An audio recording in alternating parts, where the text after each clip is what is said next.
this very short but actually very interesting video. So we just examined the patient's left ear there. Initially there was a bit of non-occluding, non-significant dead skin, keratin laterally near the entrance on the periphery, so around the ear canal wall.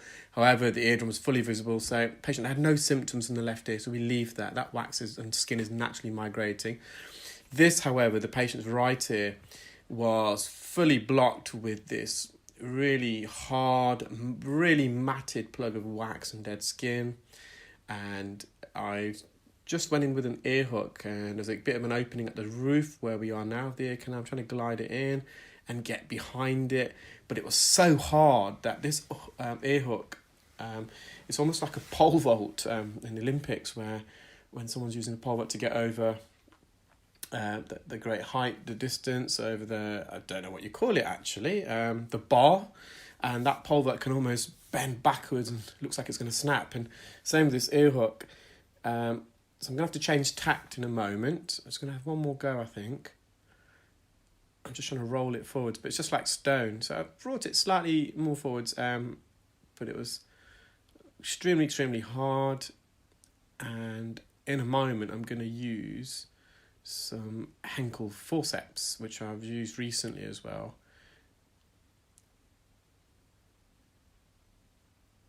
I think this is the moment where I use the forceps. So for this, it's got a larger surface area, therefore probably a bit more of a better grip, and because it was so hard and embedded, a normal forceps I don't think would have worked. And there we are.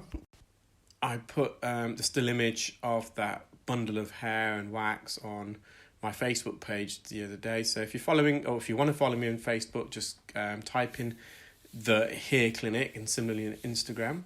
And quite a few comments on Facebook made reference to that plug of matted hair and skin looking like a bird's nest, hence the title of the video. So post-procedure, the patient's eardrum is nice and healthy. We're just going to go back in. There we are, it's their tympanic membrane, their eardrum. And there's the still image of that bird's nest. Okay, so because it's a short video, it's going to give me an opportunity to go through some of the questions I received from yesterday's video. One of the first questions was whether I offer online consultations. Unfortunately, I don't, and that's more for the benefit of yourself, the patient, because until I examine an ear properly and perform various tests that need to be done in person, it's going to be very hard to give anyone a diagnosis. And I don't want anyone to go away and feeling shortchanged. I spoke to Neil online, and he didn't really say much or diagnose me with much, and that's going to be the reality, because without examining the ear and performing various assessments in person, it's going to be very hard. There's so many ear pathologies and conditions, and the symptoms quite often overlap. So unfortunately, I don't. I mean, if I did, it would be very financially rewarding for myself, I'm sure, but it's more to protect yourselves, and so it's always best to see someone locally in person who can do a face-to-face examination. Another question was whether piercings can affect your hearing.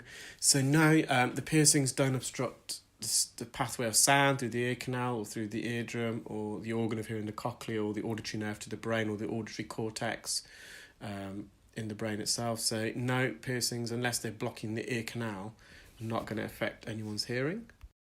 Another question was whether if ear infections can be seasonal.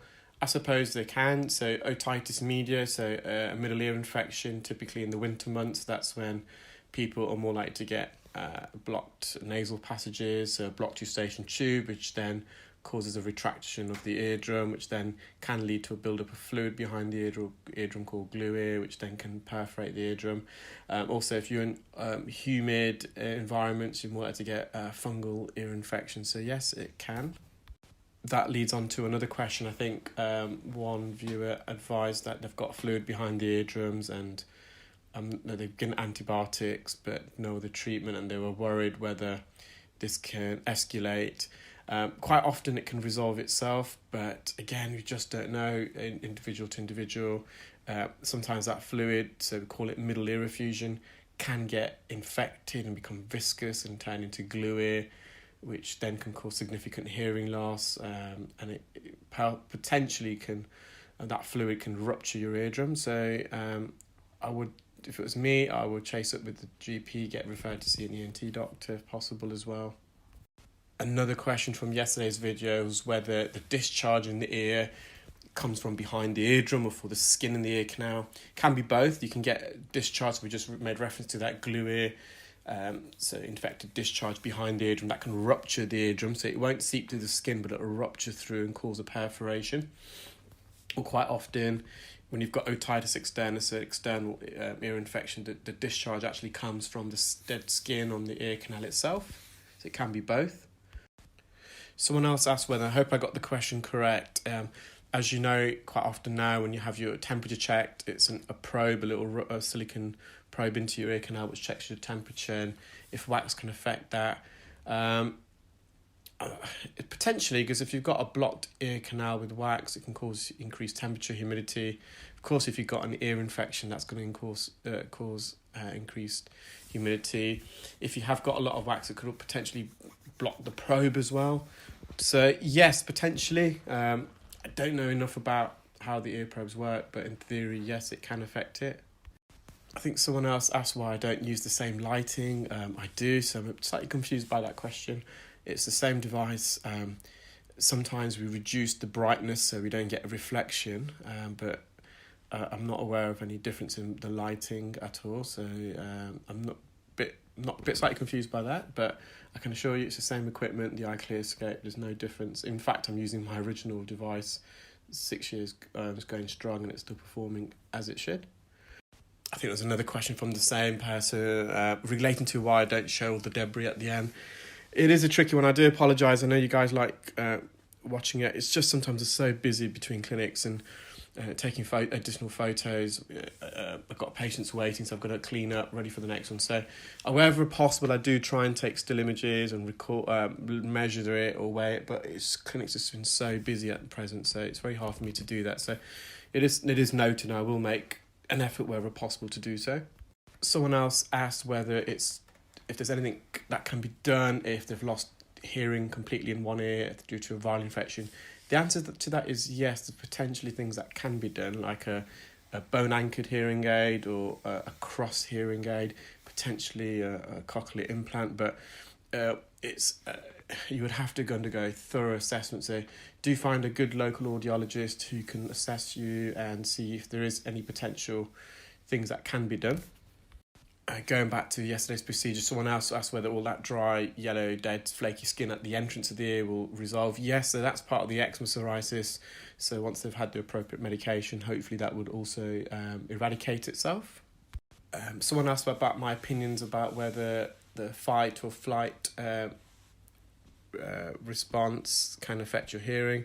It's not really my specialist area, that, but potentially, yeah, any stress, chemical change can, I suspect, affect the performance of the organ of hearing and or the hearing nerve, also the auditory cortex. So it's possible, but I don't want to, it's not my specialist area, that, but potentially, yes, it can do, because I know stress can cause temporary or permanent hearing loss. I've had a couple of patients who've lost their loved ones and they had a sudden hearing loss as a result. Someone wanted to know whether I can recommend someone in Belfast. Now, we have got a website at www.clearwax.co.uk. Enter your postcode and you can find your nearest Clearwax specialist there. Top of my head, I can't remember if we've got anyone in Belfast. If you do visit the website, enter your postcode, city, and you will see anyone local to you there. Someone asked whether it's easier for me to remove wet or dry wax. Most definitely dry wax. Good question that was. Someone wanted to know whether I look in my friends and family's ears. Yes, I do. There's no embarrassment with them there, that they don't mind. Someone wanted to know my thoughts on ear candles. It's a big no-no. I've mentioned it quite a lot in my other videos. Stay away from them, they're dangerous. I was trying to keep this video under 10 minutes just because it allows me to upload to LinkedIn and also Instagram, but I think it's going to go over because of all the questions. Someone else wanted to know how long Clearwax delegates train. So to be a candidate, you must be a suitably qualified ear or healthcare professional. We've got a list on our website. They then undergo about 4 to 6 hours online theoretical training, and then it's a full practical training, and being successfully qualified from our course. It's a bit like learning to drive a car. You pass your driving test, but the real learning then occurs when you start driving by yourself. So it's similar to that with our earwax delegates. Someone wanted to know whether one's hearing can be affected by Bell's palsy. Yes, potentially, depending upon the cause of Bell's palsy. So Bell's palsy typically is inflammation, infection of the facial nerve, which runs near the stapes foot plate, so near the organ on the organ of hearing. There could also be some benign tissue growth deep in the ear that can affect your facial nerve. So yes, but not always. Another question was relating to, I'm sure, Dr. Zhao, I think, from YouTube, and the extreme severe infections Dr. Zhao gets, and whether it's due to a delay in patients going for treatment. I think Dr. Zhao isn't actually an ENT doctor, if I'm correct, which I think the patient obviously made reference to in their comment. So naturally, they're probably going to be doing more cases under general or local anaesthetic, so probably more severe cases. I think in the Far East, potentially, you get more keratosis obturans, skin build-up, because people in the Far East generally suffer from more dry earwax, so high composition of dry skin, and also canal cholesteatomas, again, so when you get, or even a normal cholesteatoma, so skin, dead skin plugs in the attic of the eardrum that grow inwards in the middle ear and towards the brain. You can get some canal cholesteatoma, so these infectious skin plugs that embed itself within the canal wall.